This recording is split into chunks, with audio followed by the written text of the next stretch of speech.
అందరికీ నమస్తే. నేను చిన్న తేనెటీగను, చిన్నదాన్ని కానీ చాలా చురుకైన దాన్ని.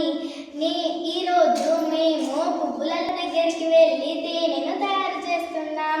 ఆ తేనె మీకు ఆహారం, ఆరోగ్యం, మందులు ఉపయోగపడతాయి.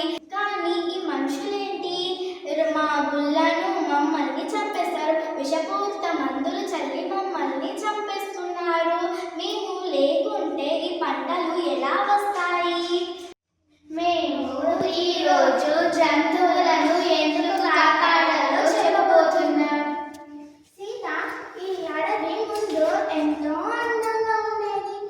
చెట్లు కనబడడం లేదు, జంతువులు కనబడడం లేదు. అవును నరేష్, మనుషులు వేటాడటం వల్ల, చెట్లను నరికివేయడం వల్ల జంతువులన్నీ భయపడిపోయాయి. నేను జంతువుల మీ శత్రువులం కాదు. అడవి మా ఇల్లు. మీరు చెట్లని నరికేస్తే మేము ఎక్కడ ఉండాలి?